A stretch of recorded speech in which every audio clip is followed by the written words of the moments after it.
brought this judgment upon themselves. They are just lost. It is our place to guide. I've watched you kill each other over race and greed. Wage war over dust and rubble and the words in old books. And yet, in the midst of all this darkness, I see some people who will not be bound. I don't even believe in God. Well, that's just fine, Bob. He doesn't believe in you either.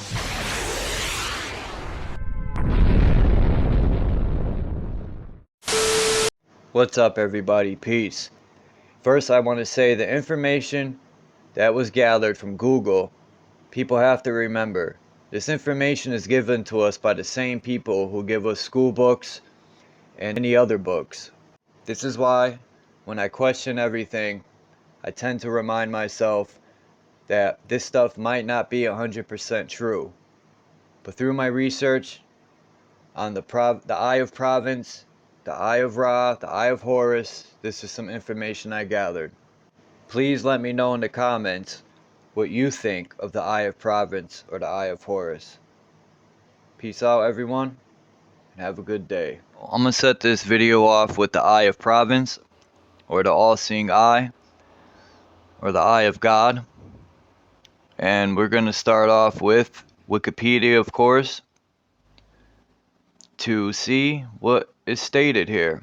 The Eye of Providence, or the All-Seeing Eye of God, is a symbol that depicts an eye, often enclosed in a triangle and surrounded by rays of light or glory, meant to represent divine providence, whereby the eye of God watches over humanity. A well-known example of the Eye of Providence appears on the reverse of the Great Seal of the United States, which is depicted on the United States $1 bill, as we all know. So I was reading this earlier. Use by governments and confederations, and this is going to get interesting. It states in 1782, the Eye of Providence was adopted as part of the symbolism featured on the reverse side of the Great Seal of the United States.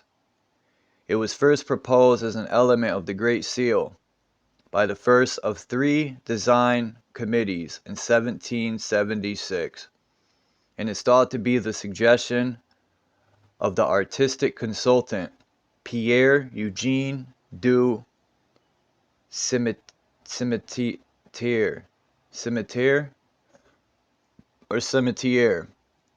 and at the time was a conventional symbol for God's benevolent oversight. In his original proposal to the committee, Cimetière placed the eye over shields, so as to symbolize each of the original 13 states of the Union. Now, or the 13 states, the 13 families, over 13 bloodlines. That's what I think of when he says the 13 states of the Union. And then it states, on the version of the seal that would eventually be approved, the eye is positioned above an unfinished pyramid of 13 steps. Again, symbolizing the original states, but also incorporating the nation's potential for further growth. Such symbolism is explained through the motto that appears above the eye, Annuit Coeptis, probably said that wrong, meaning he approves our undertaking or has approved. As you can see, this coat of arms,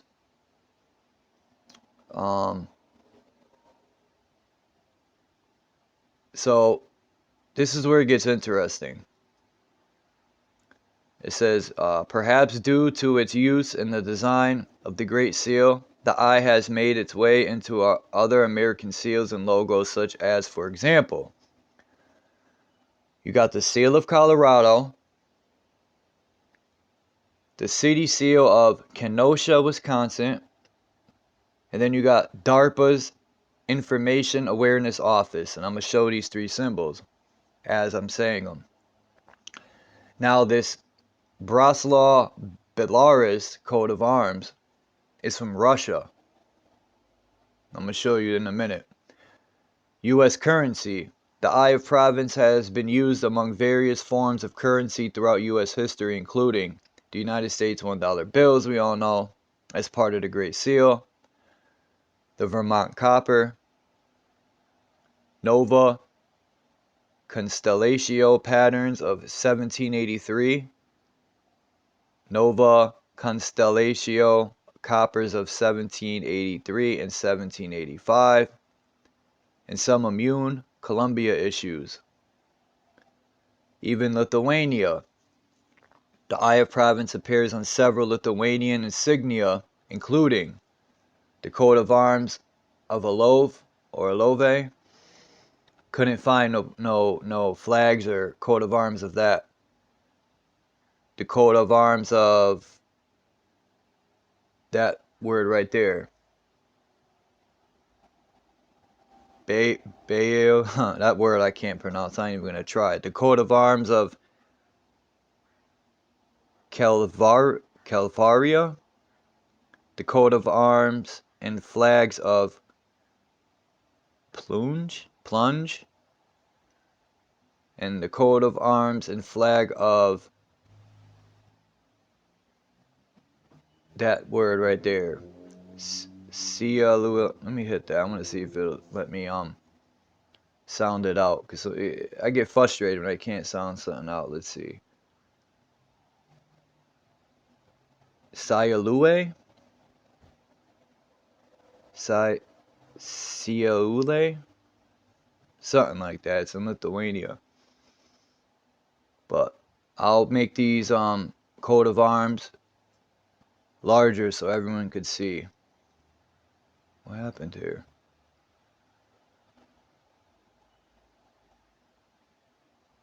Alright. And even other countries, all over this plane, this eye is used.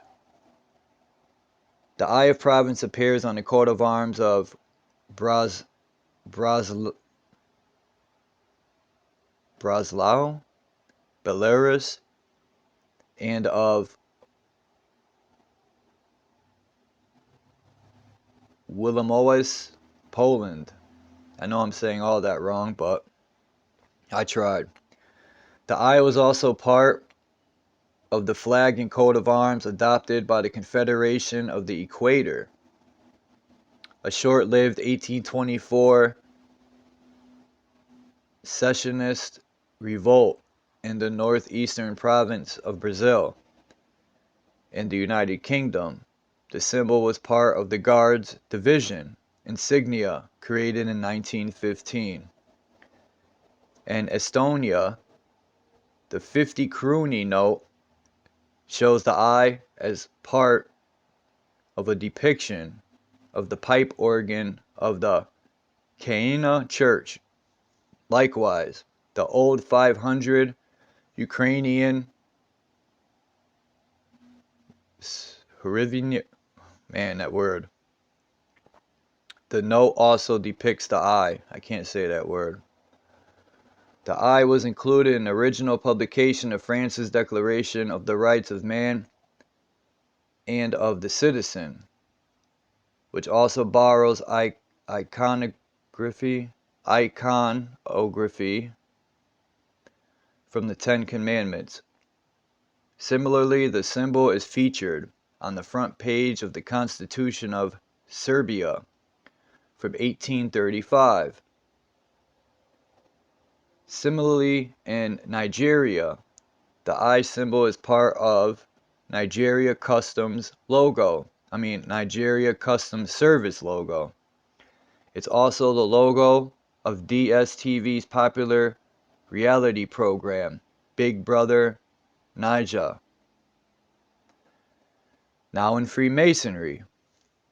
Today, the Eye of Providence is often associated with Freemasonry, first appearing as part of the standard Freemason iconography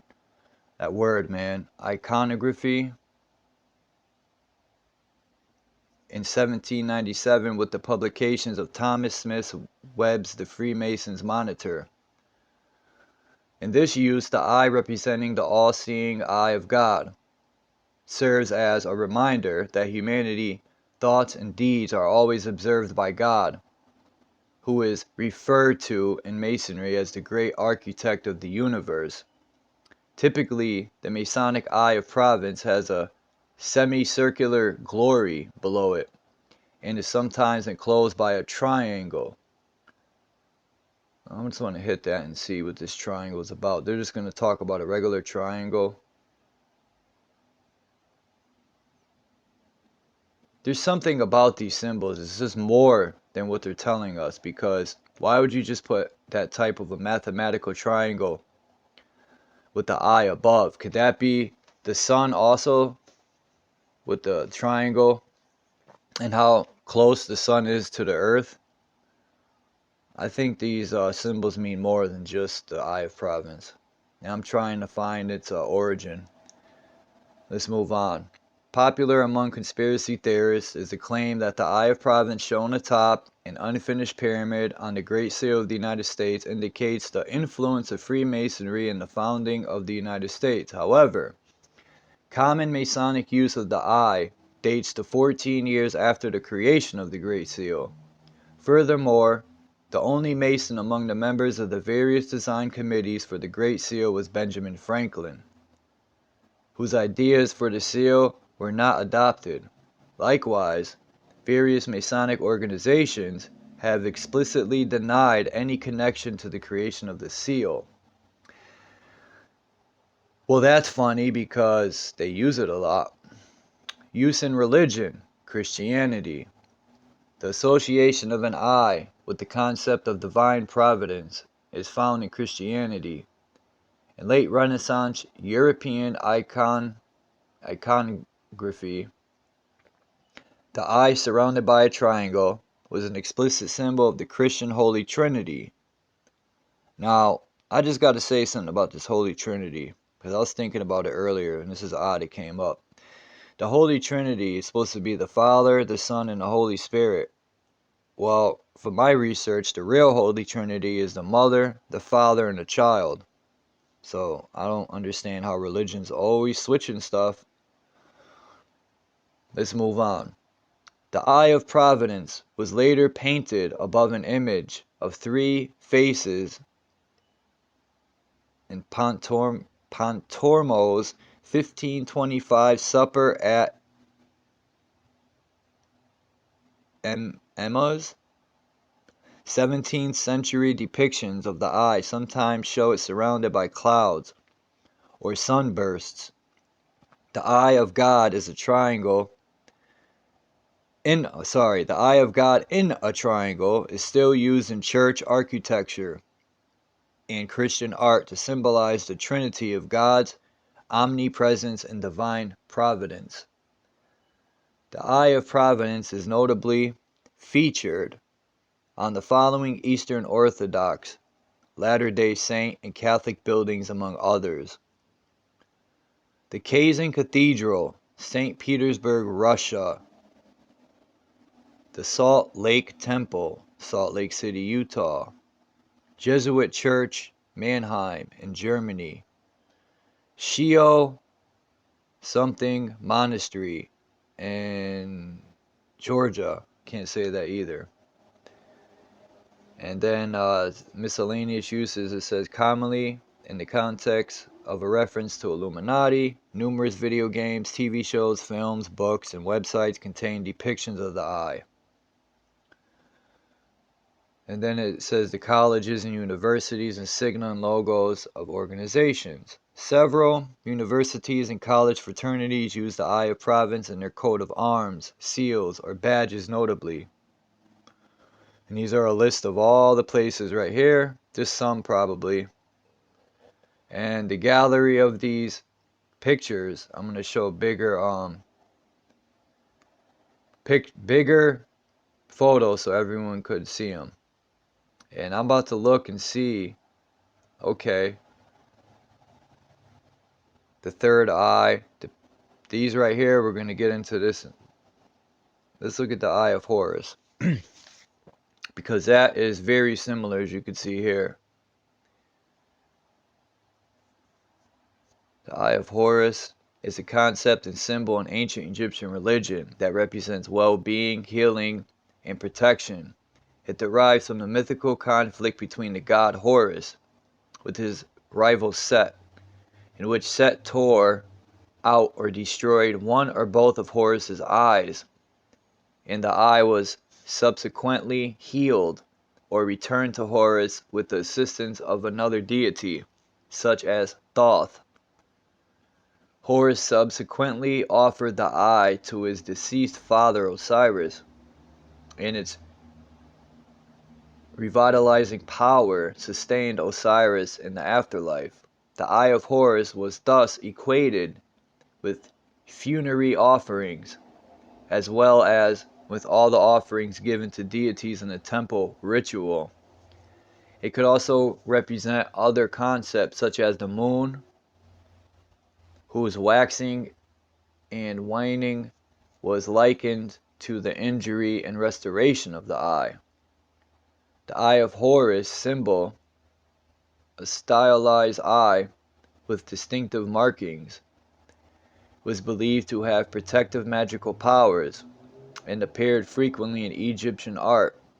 It was one of the most common motifs for amulets, remaining in use from the Old Kingdom to the Roman period. Pairs of Horus eyes were painted on coffins during the First Intermediate Period and Middle Kingdom. Other contexts where the symbol appeared include on carved stones, stelae, and on the bows of boats.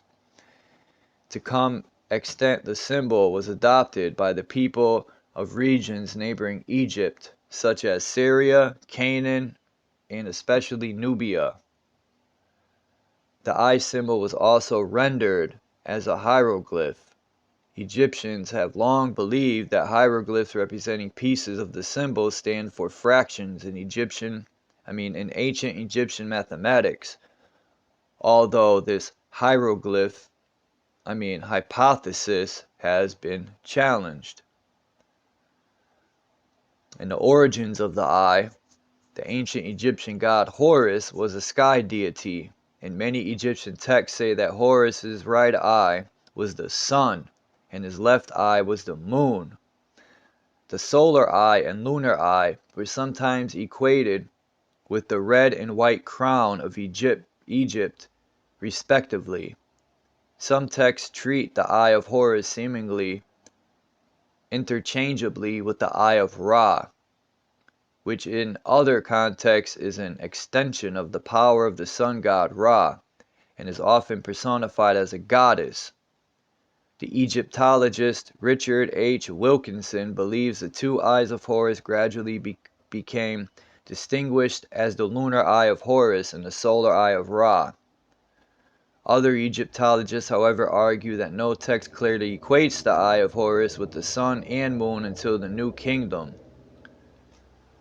Rolf Krauss argues that the Eye of Horus originally represented Venus, the one-eyed Venus, as the morning star and evening star, and only later became equated with the moon.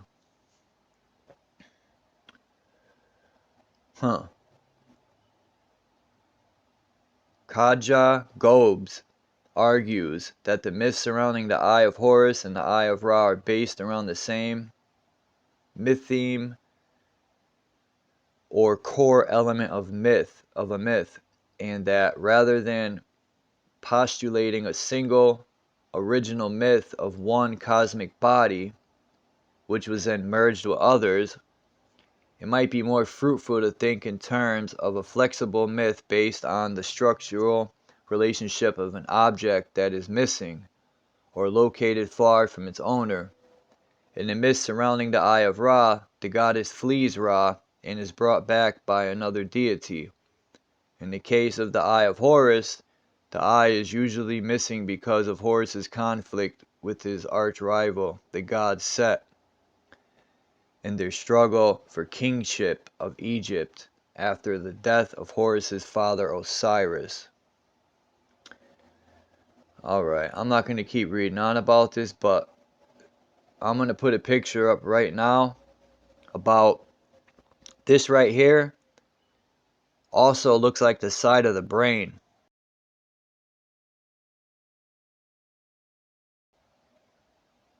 That eye is also the third eye. And I think we're going to go back here. It's going to show that when we go over here. Why does it keep doing it? We can't just go back to... Let's check the third eye. Oh, not references. The third eye. The third eye, also called the mind's eye or inner eye, is a mythical invisible eye, usually depicted as located on the forehead, which provides perception beyond ordinary sight. Now I understand why the RZA used to wear the bandana, and it has the... That's also Masonic too, that half circle with the sun rays. See if I can find a picture of that to show people what I'm talking about. I think that also signifies the third eye, what people are trying to show. But anyway, let's move on. In Indian spiritual traditions, the third eye refers to the anja or brow chakra. You see the anja. Any pictures? There we go. We're gonna download that. The anja. Okay, let's go back.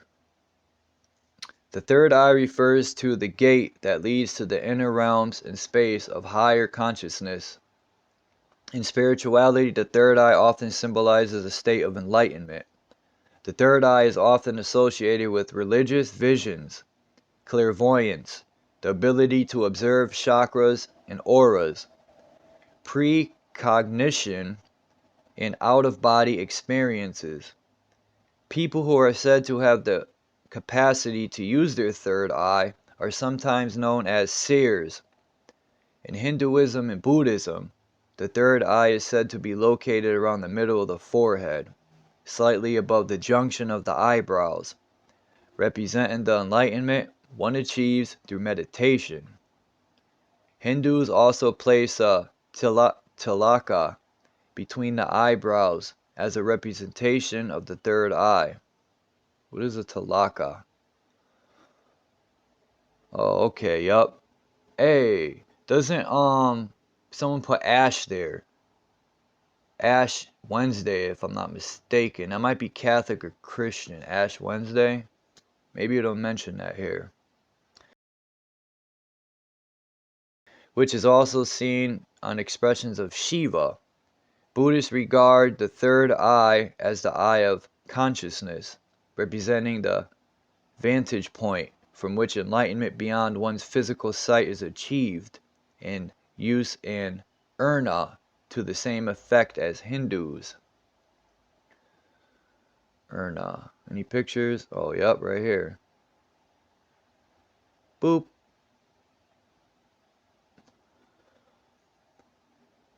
In Taoism and many traditional Chinese religious sects, such as Chan, called Zen in Japanese,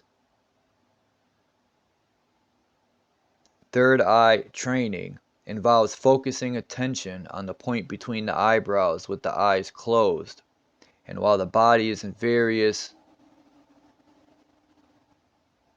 gong postures, qigong. Let's see if I said that right. Yeah, qigong or qigong. It looks like they're standing like a cross.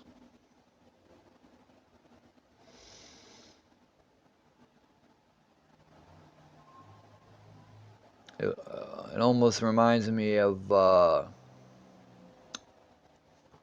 man, I'm trying to think of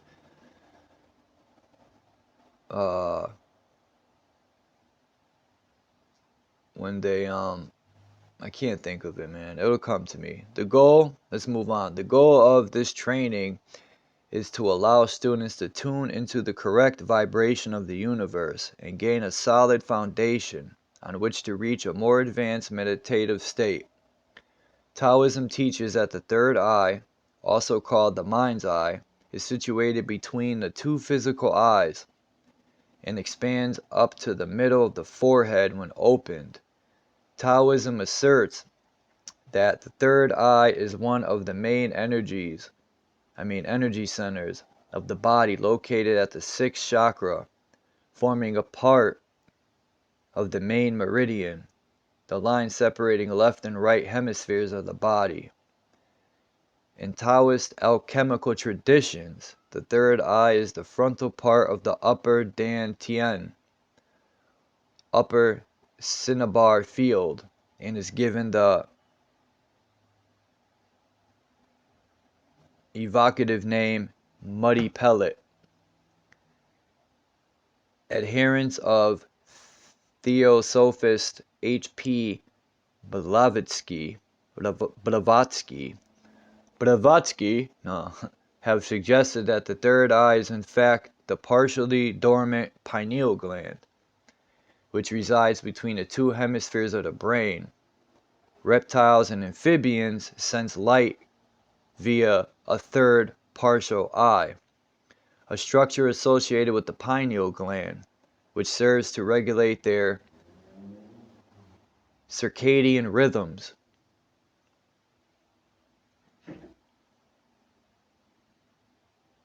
I want to enlarge this picture and see what that's about, and I will post it so everyone could see. Okay, circadian rhythms, and for navigation, as it can sense the polarization of light. C.W. Leadbeater, what a name, thought that by extending an etheric tube from the third eye, it is possible to develop microscopic and telescopic vision. It has been asserted by Stephen Phillips that the third eye's microscopic vision is capable of observing objects as small as quarks. According to his belief, humans had in far ancient times an actual third eye in the back of the head with a physical and spiritual function. That's where that saying comes from. I got eyes behind my head. Over time, as humans evolved, this eye atrophied, and sunk into what is today known as the pineal gland. Rick Strassman, I never heard of that till now. So Rick Strassman has hypothesized that the pineal gland, which maintains light sensitivity, is responsible for the production and release of DMT, dimethyltryptamine, and entheogen, which he believes possibly could be excreted in large quantities at the moments of birth and death.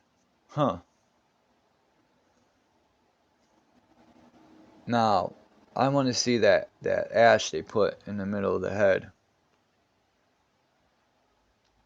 I'll see if I can find a picture of it and put it. So we did the Eye of Ra, the Eye of Horus. What's this?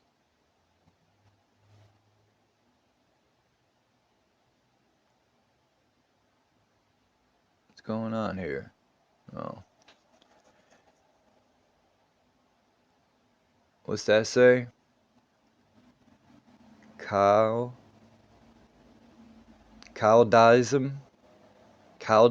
If I'm saying that wrong, somebody correct me. Is a monotheistic, syncretic new religious movement? Look at that.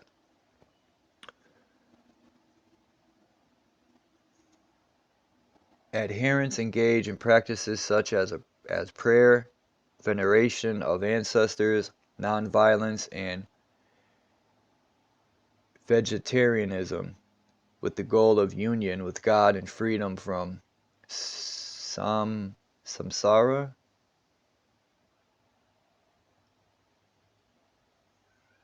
The word means world. Okay.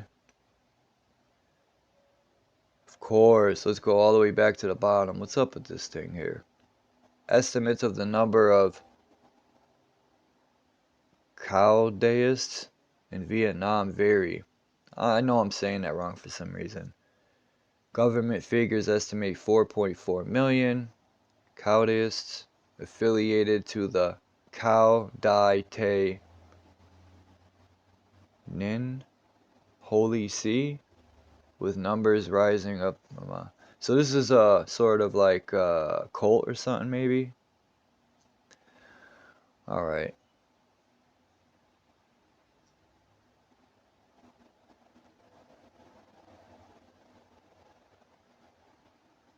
Let's see what Pyramidion is. Pyramidion.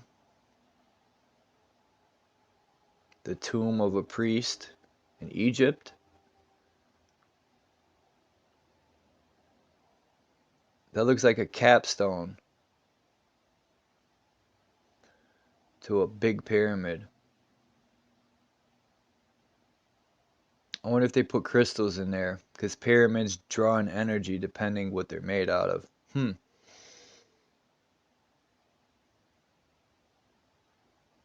Yeah, see? Oh, it's the pyramidion. Is the uppermost piece of or capstone of an Egyptian pyramid. Or obelisk. Speakers of the ancient Egyptian language refer to pyramidia as Benbenet, and associated the pyramid as a whole with the sacred Benben stone. During Egyptians' Old Kingdom, pyramidia were generally made of diorite, granite, or fine limestone, then covered in gold or electrum. During the Middle Kingdom and through the end of the pyramid building era, they were built from granite. A pyramidion was covered in a gold leaf, just like, let me pause for a minute, just like the capitals in every city, the dome is covered in gold leaf, and in the center has that rod that almost reminds me of the firmament with Polaris at the center, which could be the same, it's drawing in energy. That's what I'm thinking, just like the pyramid would. These domes or these obelisks or pyramids were designed to draw in energy, I think. Or, yeah, because gold, just like salt water in the oceans, salt water or salt in the water is a conductor, very good, of electricity. Just like gold and copper are very good conductors. That's why they use copper with water, because the copper charges the water. Or you ever see those bowls? I'm going to put a picture of one where, I forgot what they're called, where they put the water in this copper ring bowl, and the copper's around the edge of the bowl, and you put this thing around it. It makes a noise. It charges up the water, and you drink it. But I'm going to read this, and I'll end the video here. It's already 32 minutes in, and I'm going to do a part 2 to show pictures. I want to show pictures. I'll tell you at the end. Let me just finish this. Sorry, everyone. Where did I leave off? Alright, throughout, granite. Okay, Pyramidion was covered in gold leaf to reflect the rays of the sun. During Egyptians' Middle Kingdom, pyramidia were often inscribed with royal titles and religious symbols. Very few pyramidia have survived into modern times. Most of those that remain are made of polished black granite, inscribed with the name of the pyramid's owner. Let me pause that for a minute. What if these inscriptions tell you, sort of like when you buy something, you get a directions, or what if these are like the pamphlet of directions, and it's telling you how and to create one of these and what to use, like what elements or metals or elements to make one, or how to use this to draw in the energy. Because, just saying. 4 pyramidia, the world's largest collection, are housed in the main hall of the Egyptian Museum in Cairo. Among them are the pyramidia from the so-called Black Pyramid of Amenemhat. Man, these names are bugged out. Who is this guy? Amenemen.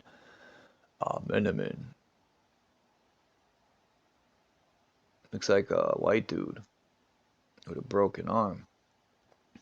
The Dashur and the Pyramid of a badly damaged white Tura limestone pyramidion, thought to have been made for the red pyramid of Snefru at Dashur. Alright, so it's just talking about that. We know what a pyramidion is. And the Eye of Ra, we already know. That's the Eye of Ra. And the origins of it. If anyone wants to read this, you can pause it. Yeah, we already read this. It's the same as the Eye of, they put the same stuff. So, I'm going to do the part 2, everyone. If you want to check it out, it'll be posted after this. I'm actually going to do 3 parts. I'm going to show pictures in the part 2 of how you see this. I'm going to explain real quick. Part 2 is going to be, I'm going to show pictures, and it's going to have, actually, I'm going to show pictures in this one too. But it's going to show like how in music and movies and cartoons and comic books and magazines, how there is hidden occult symbolism everywhere. And, that was my point. This video was supposed to be just that, but when I started researching this Eye of Providence, and then I was going to do the hand signal, the devil horn, there's just so much symbolism I want to do, but I also want to break it down and put my speculation in with it. Because there's a lot of people probably that watches are going to be like, I already know this, Chuck. Yeah, but there's many people that don't. And I'm going to see if I could dig deeper, because I just personally have this feeling that the origins of this Eye of Providence means so much more. They say it's God, but if you look into the occult, this lady was explaining in her contract, you weren't allowed to talk about Jesus. You can say God, or the God of the universe, or as it states right here, it states right here, we just read it.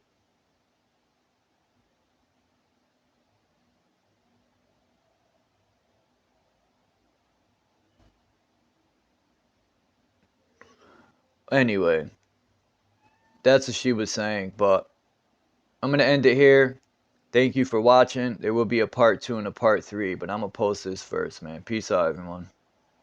So, I have to add in this part, the Eye of Horus, as I said in the last part, the beginning of the video, that the Eye of Horus also symbolizes the side of the brain, which is the left side or the right side. And it's also synchronized with the sun and the moon. So let's read this because it's interesting, and I think it's a little more interesting than the Eye of Providence and the way this is symbolized. Whether it's just speculation or factual, I think it's factual that a side of our brain looks like this because there's pictures of it, but is this speculation? 90% of everything's speculation, I say. But the Eye of Horus is an ancient Egyptian symbol known all around the world. It symbolizes healing, protection, rejuvenation, rebirth, resurrection, and wholeness. The symbol combined art, anatomy, science, and mythology. It is sometimes called the all-seeing eye, as a reference to the third eye. In this article, I will focus on the connection between the spiritual symbol and the brain. This will help us understand how we can heal or reshape this complex organ. First, it is essential to explain the historical background of the symbol and analyze its shape. The history. Is that Isis and Osiris? Horus, the sky god, was the son of Isis and Osiris. The latter was killed by Seth, the god of violence and chaos. It just makes me think out of the dollar bill, or I think it's a dollar bill, Ordo Seclorum. Or somewhere it says order out of chaos. That's their favorite saying. So these people must be related to Seth, because he is the god of violence and chaos. Anyway, Isis was left in agony, but was determined to retrieve the 14 body parts of her husband that were cut by Seth. She managed to do so and asked Thoth, Anubis, and Nefertiti,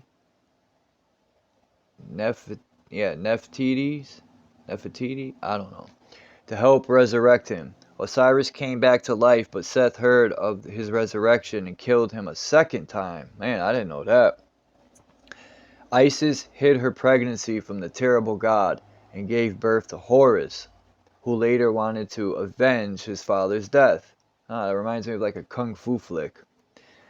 During one of their battles, Seth hurt Horus, took his eye, and tore it into 6 pieces. What's with this guy, man? He's got to like chop things up into 14 pieces, 6 pieces, and scatter it all over the place. Man, this guy is like a warrior / surgeon. Thoth, the god of writing and magic, with the help of Hathor, healed Horus.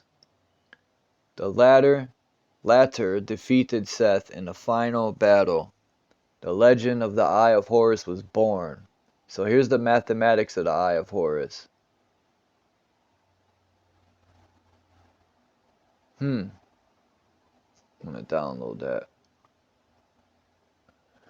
As a symbol, the eye contains 6 parts, which were given a series of numerical values with a numerator of 1 and the so I don't know what's up in my reading today. The numerator of 1 and the denominator to the power of 2.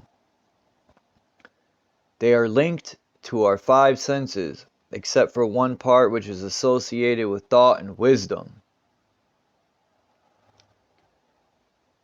The right side of the eye is half smell.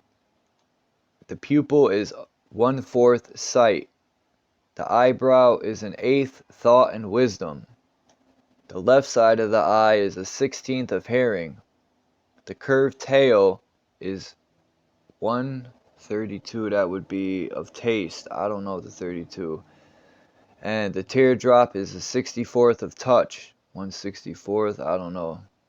Break that down, that would be 1, I don't know, 32, I guess. The fraction adds up to 63/64. The missing part is said to represent the magical power of Thoth, the limbic brain. So that's what it looks like. I'm going to get a real picture and show it. This part of the brain is linked to emotions and memories. It controls and coordinates everything from the movements of the fingers to the heart rate. Wow. The Eye of Horus depicts the secret area of the brain that hold the potential for each human to attain enlightenment. We already mentioned that it is also called the all-seeing eye or the third eye, which is represented by the pineal gland located at the center of the brain. It stays dormant until the soul reaches a certain spiritual level.